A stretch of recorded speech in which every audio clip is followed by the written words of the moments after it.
What's up, y'all? I am back for another video. So I did see Abigail. I saw it last night. I saw it very late last night. But I want to give it another watch before I do a whole video on it. So I guess I can do a quick little review. Abigail was good. I really dug it. It's kind of what it said it was going to be.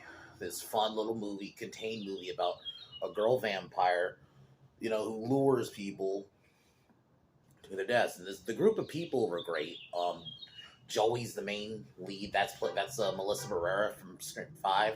I'll admit, this is probably her best movie. I would probably say of the movies I've seen her in, this is definitely her best movie. She was good in this.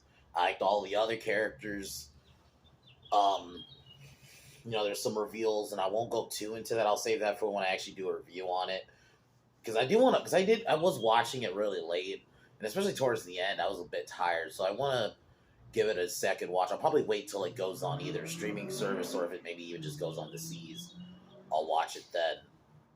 But I did still want to talk about it. And I gotta say, it was good. It was way more bloody than I actually expected. Like, I didn't think it was going to be as bloody as I thought it was going to be. And, yeah. It was fun. It was a good little movie. I would give it like 8.5 right now. We'll see if it holds up. Maybe I'll give it higher if I see it again. But I enjoyed it. So, that's all I can really say for right now. But today, we are going to review Snatch. And, man, I forgot. Not forgot. Snatch is just an instant classic. It is Guy Ritchie's best movie, in my opinion. I think it's very character-driven. Mickey O'Neill, Turkish, the Blade, Boris the Blade. He was a fun character. I've seen that actor in other movies. Frankie Four Fingers,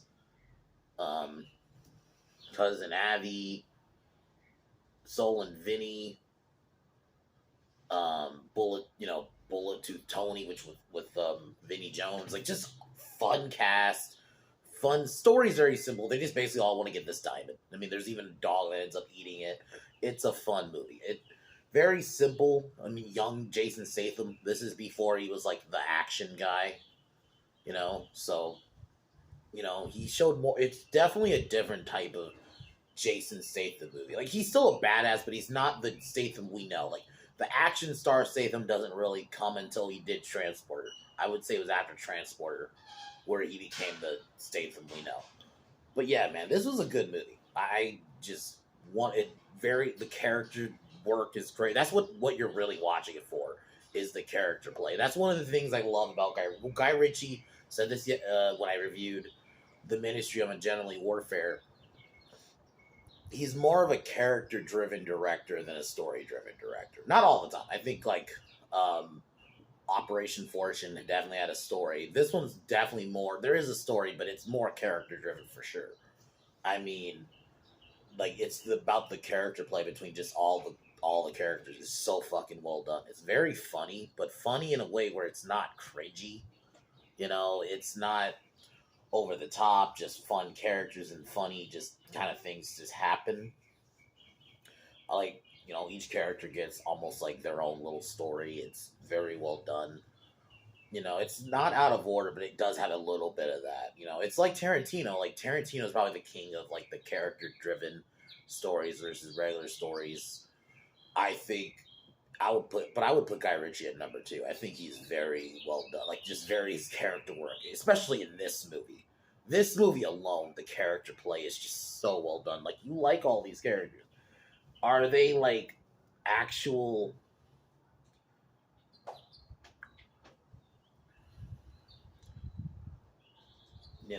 Basically the whole film is just a search for a diamond. That's really all the film is. They want to.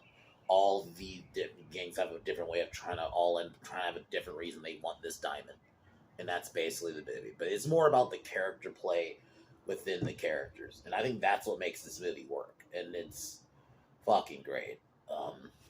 Great visuals. It's very simple. It's one of the reasons I think I love it. It's just simple. Nothing crazy. There's no crazy plot to it or anything like it. So out of 10, I'd give this movie a 10, probably a 10, like in terms of as a just a Guy Ritchie film and just this kind of story, yeah, I'd give it a 10. Yeah. This is well made. I don't think there's any problems. It's a funny story. It's very watchable. It's funny as fuck. Like, it is funny, man. Just, yeah.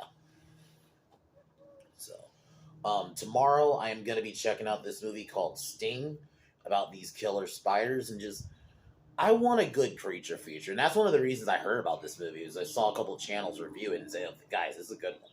Because I feel like creature features have been just kind of getting just ignored. Or if they do happen, they're like cheap. They're like the cheap ones that go on like Tubi or some shit like that, where the creature's like fucking really bad CGI. Like, and that characters aren't even characters, just bad actors.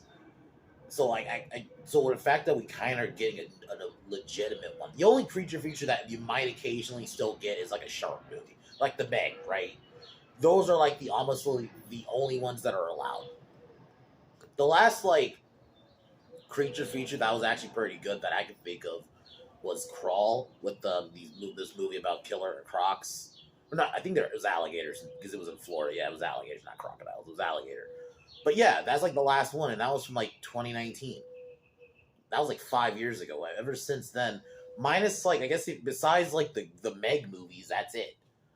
You know, like, it seems like that's the only one that are allowed, are like shark movies. You don't really get much creature features these days. So if we get one, granted it's spiders, but you know, that's something. So I'm gonna go check that out tomorrow. I guess before I get into the video, I can go into what I got planned so far for the week. So I'll do that tomorrow. Wednesday, we're gonna review the American Society of Magical Negroes. Man, what sucks about that one is I know it's not even gonna be, because that one I actually think you could have made funny. I know Key and Peele did a sketch about that concept. Like, if you just did that as a movie, or you get like Dave Chappelle to direct it or something, I think you could have made this, or like the Wayans brothers. You could have made this a really funny fucking movie, but no, you decided to take yourself seriously with it, and yeah. So I'm gonna review that on Wednesday. Thursday, we're gonna review Covenant. I want to check that out. I've not seen it, and I have been meaning to watch it, and I figured why not just buckle down and just pick a day. So we're gonna watch it on Thursday.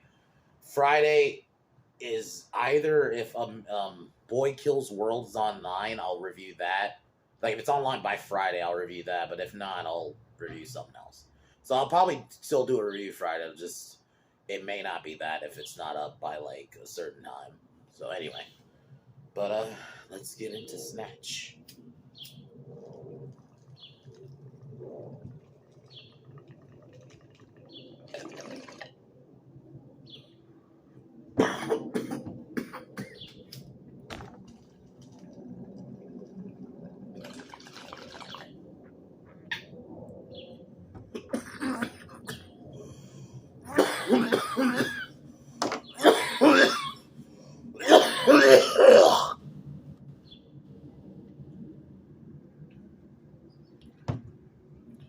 So the movie starts with a gang of robbers posing as Jews, Orthodox Jews, stealing an 86-carat diamond and a bunch of other diamonds.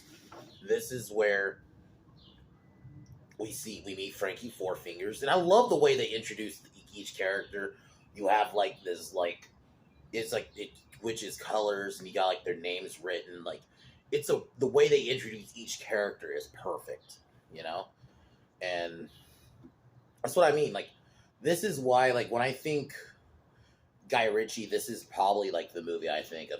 This is like the most movie where you see a lot of this. I would say,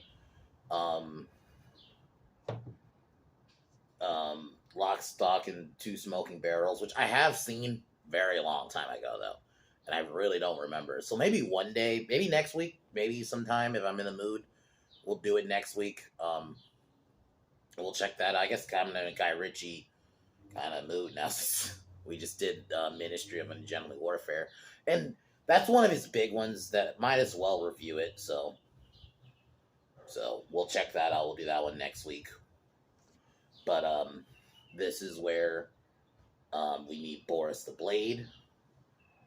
They try to steal the diamond from Frankie so they can give it to Doug, which is just like, the dialogue, the banter. I think that's why it worked too, because there was some name act like Brad Pitt.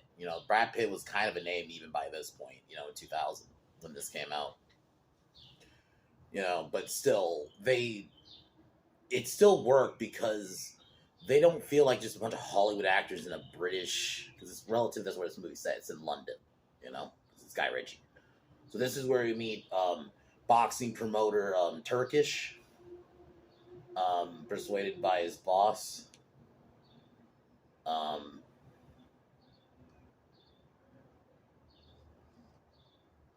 so this is where we meet Mickey. He knocks out Gorgeous George during a fight. And then basically Mickey takes George's spot. It's a perfect introduction for Brad Pitt. I would probably say this is one of my favorite Brad Pitt movies. I know a lot of people love him in like the more romancy movies and stuff, but I would say this, Once Upon a Time in Hollywood. I like him in roles like this. Even in Glorious Bastards, like where he's not like the suave. Not I don't know if you want to say suave, but like I guess pretty boy. Like I love Meet Joe Black. Don't get me wrong, good movie, but that's not. I prefer him in roles like this. Once even in the which at some point I will review these movies, the Ocean's movies. I love him in those too. The three. There's only three of them. We don't acknowledge that one with all the women. That we don't acknowledge that one. That one we don't acknowledge. So yeah, at some point I will review those. But yeah, I love Brad Pitt in that kind of role where he's not like just playing the normal guy, his normal role. So I love him in this. So,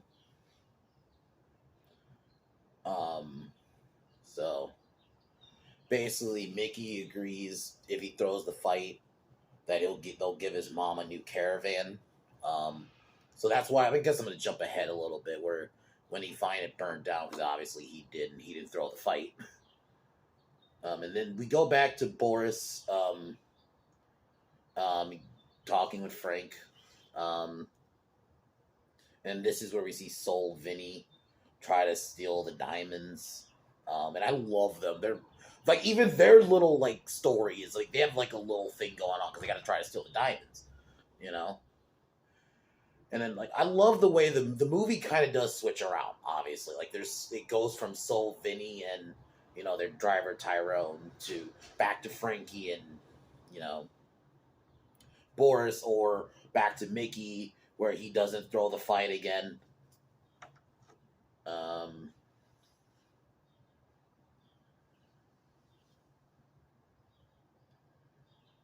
Oh yeah, they end up burning the caravan, which ends up killing his mom.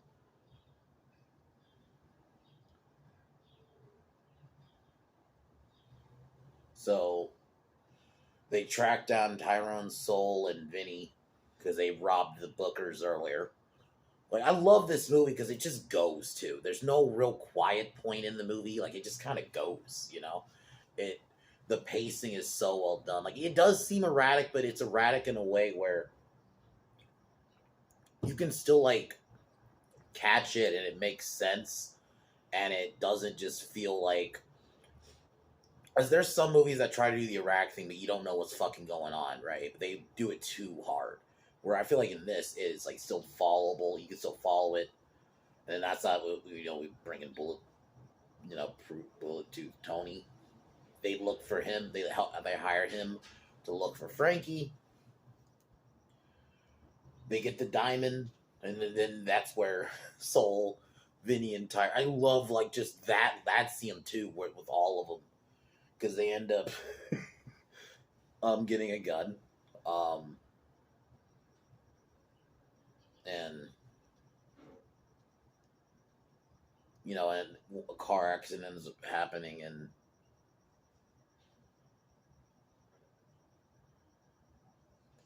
I love that scene where fucking Vinny, not because I was thinking the actor's name. Sorry, where Bullet Tooth Tony threatens Soul and Vinny because Tony and Abby. Sorry, because he's like, your guns are fucking fake. He's like they're fucking replicas. So that's when Boris arrives, and He has like some crazy weapons. I recognize that actor. He was a villain in 24, like one of the later. I'm watching 24 right now actually, so it's like one of the later seasons he appears. He's a good actor. I've seen him in general. He's usually like a bad guy in a lot of movies, but he's pretty good. Um, and then Vinny end up um, leaving. Vinny and Soul leave Tyrone, but they end up getting the diamond. Tony catches up to them, and then it turns out that the dog ate it. And then we get this scene where Abby tried to tell Tony to kill the dog, and Tony's like, "I ain't fucking doing that." It's like it is like just the dialogue, and that's like why if you notice, because I'm not really talking about the story, because this is one of those movies where it's more character driven. It's more about like the character dynamics with each other than the story. And I'm not saying the story isn't good. It's really much they all just want to get the diamond. That's literally it, really, if you kind of boil it down. Um, so Mickey ends up. This is where he kind of gets his like first real fight, because he does get his ass beat a little bit in the fight before he ends up knocking him out. They end up running away, and Bricktop ends up getting killed because Mickey wanted to get. We find out like the reality that this was all planned, and like I love reveals like that. That's one thing I love about Guy Ritchie movies. There's always like a big reveal, and something like that.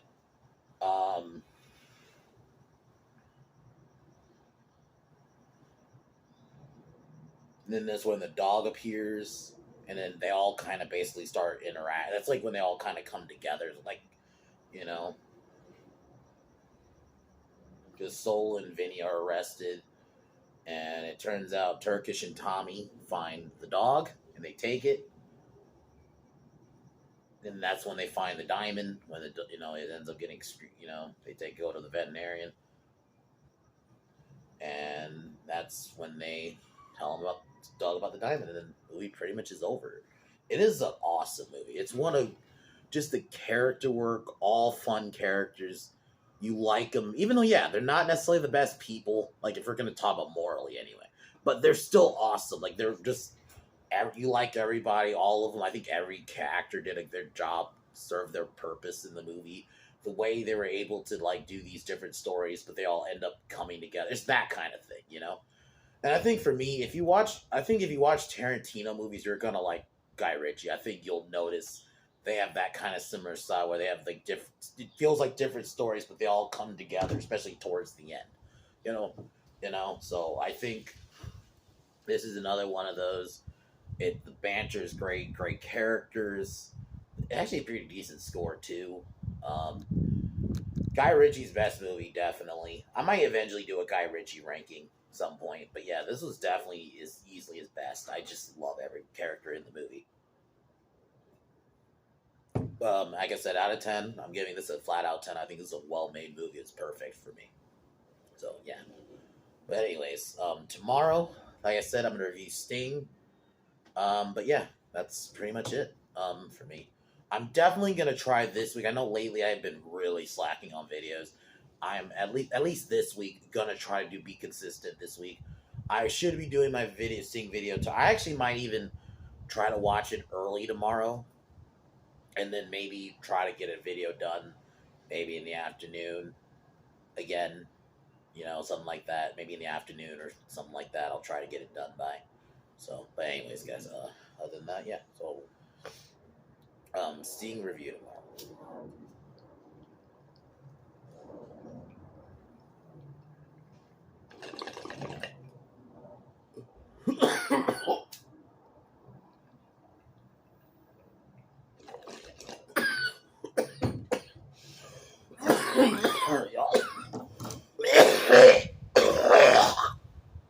Talk to y'all tomorrow.